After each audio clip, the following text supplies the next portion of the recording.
Sa Re Ga Ma Pa little champion season 5ல இந்த வாரம் நடக்க போற 10th கோட்டா சுற்றுல அபிஷேகா அடிச்சு தூள் கிளப்பியிருக்காங்க.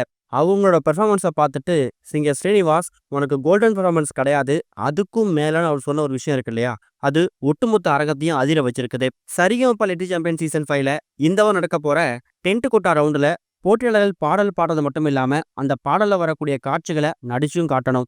அதுதான் அவங்களுக்கு இருக்கக்கூடிய மிகப்பெரிய டாஸ்க்கு.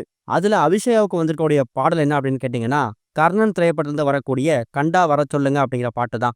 இந்த பாட்டை இவங்க எதுக்காக சூஸ் பண்ணாங்க அப்படிங்கிறத தாண்டி அந்த பாடலை அவங்க அப்படியே படத்துல வர்ற மாதிரியே ரீக்ரியேட் பண்ணியிருக்காங்க.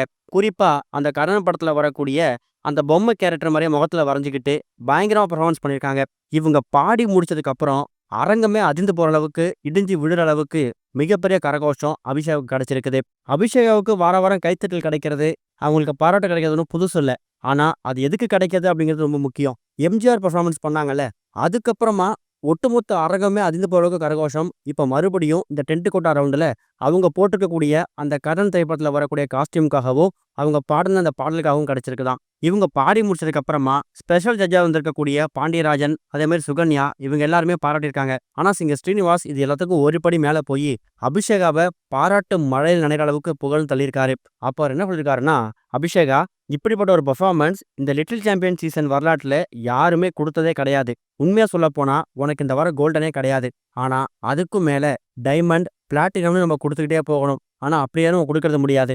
அதனால இப்போதைக்கு நாங்கள் கோல்டன் கொடுக்குறோம் அப்படிங்கிற மாதிரி சொல்லி பாராட்டி தள்ளிட்டாராம். இப்படிப்பட்ட வார்த்தைகளை சிங்கர் ஸ்ரீனிவாஸ் அவர்களை வாயிலிருந்து கேட்கும்போது அந்த அரங்கமே என்ன பண்றதுன்னு தெரியாம அபிஷேகாவுக்கு மிகப்பெரிய பாராட்டு மழையை கொடுத்துருக்காங்க. ஒரு வாரமும் அபிஷேகா ஏதோ ஒரு வகையில ஜட்ஜஸையும் வரக்கூடிய சீஃப் கெஸ்டையும் இம்ப்ரெஸ் பண்றாங்க. ஆனா இந்த கர்ணன் திரைப்படத்தில் வரக்கூடிய இந்த பாட்டை முகத்துல வேஷம் போட்டுக்கிட்டு அதை அப்படியே ரீக்ரியேட் பண்ணுவாங்க அப்படிங்கிறத யாருமே எதிர்பார்க்கல. அதுதான் அபிஷேகாவோட டெடிகேஷன் நம்ம பார்த்துக்கணும். கண்டிப்பா இந்த ஒரு டெடிகேஷன் அபிஷேகாவை எந்த அளவுக்கு கொண்டு போக போகுது அப்படிங்கிறத ஃபைட் பண்ணி தான் பார்க்கணும். இது ஒரு பக்கம் இருக்க, சர்வமாயா நடிகைக்கு நடிகர் சூர்யா அவர்கள் ஒரு மிகப்பெரிய அன்பு பரிசுன்னு அனுப்பி வச்சிருக்காராம். மலையாளத்துல கடந்த டிசம்பர் மாசம் ரீசெண்டா ரிலீஸ் ஆகி நல்ல வரவேற்பான திரைப்படம் தான் சர்வமாயா. நாத்திகரா இருக்கக்கூடிய நிவின் பாலி கண்ணுக்கு மட்டும் தெரியக்கூடிய பேயா ரியா ஷுபு நடிச்சிருப்பாங்க. அந்த படத்தை நடிச்சதுக்கு அப்புறமா அவங்க வாழ்க்கையே மாறிடுச்சு அப்படிங்கிற மாதிரி தான் ரியா ஷுபு தெரிவிச்சிருக்காங்க. இந்த நிலையில சர்வமாயா படத்தை பார்த்துட்டு நடிகர் சூர்யா ரியா ஷுபுவுக்கு ஒரு கடிதத்தையும் ஒரு கிஃப்டையும் அனுப்பியிருக்காங்க. ரியாவோட நடிப்பு ரொம்ப இயல்பானதா இருக்கிறதாவும் அழுத்தமாகவும் திரையில பாக்குறதுக்கு மகிழ்ச்சியா இருந்துச்சு அப்படிங்கிற மாதிரியும் சூர்யா பாராட்டியிருக்காரு. அந்த ஒரு கடிதத்தோட போட்டோவை ரியா ஷுபு அவங்களோட இன்ஸ்டாகிராம் பக்கத்துல ஷேர் பண்ணி, இப்படிப்பட்ட ஒரு மெமரபிளான கிஃப்ட் நடிகர் சூர்யா கிட்ட இருந்தும் ஜோதியா கிட்ட வந்து கிடைக்கணும்னு நினைச்சு கூட பார்க்கல.